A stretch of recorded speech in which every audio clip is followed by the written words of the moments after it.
આગળ સમાચારમાં વાત કરીએ તો વલસાડથી સમાચાર પ્રાપ્ત થયા છે તો વલસાડમાં ફરી એક વખત દૂધની ચોરીની ઘટના સામે આવી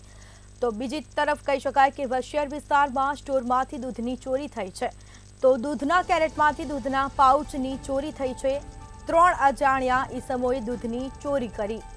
ચોરીની સમગ્ર ઘટના સીસીટીવીમાં કેદ થઈ પોલીસે સીસીટીવીના આધારે વધુ તપાસ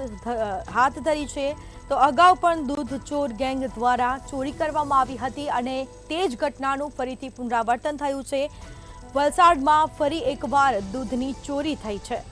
તો સમગ્ર જે ઘટના છે તે સીસીટીવીમાં કેદ થઈ છે તો આ અંગે પોલીસે તપાસ શરૂ કરી સીસીટીવીના આધારે તપાસનો દોર શરૂ કરવામાં આવ્યો વશિયર વિસ્તારમાં સ્ટોરમાંથી દૂધની ચોરીની ઘટના જેમાં 3 અજાણ્યા ઈસમોએ દૂધની ચોરી કરી અને ફરાર થયા તો આ અંગે પોલીસને પણ જાણ કરવામાં આવી પોલીસે સીસીટીવીના આધારે તપાસનો દોર શરૂ કર્યો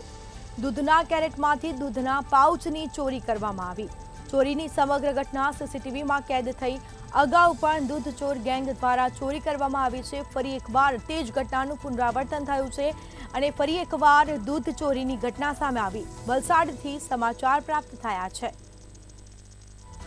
તો 3 અજાણ્યા ઈસમોએ દૂધની ચોરી કરી અને ફરાર થયા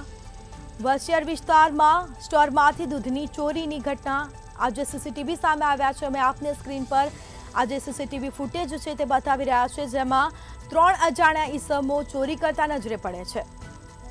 દૂધની થેલીની ચોરી કરી અને 3 ઈસમો ફરાર થયા છે સમગ્ર ઘટનાની જાણ પોલીસને પણ કરવામાં આવી પોલીસે સીસીટીવીના આધારે તપાસનો દોર શરૂ કર્યો તો ફરી તે જ વાર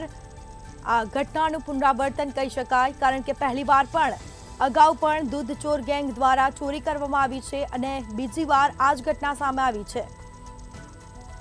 વશિયર વિસ્તારમાં સ્ટોરમાંથી દૂધની ચોરી કરવામાં આવી છે 3 અજાણ્યા ઈસમોએ દૂધની ચોરી કરી અને ફરાર થયા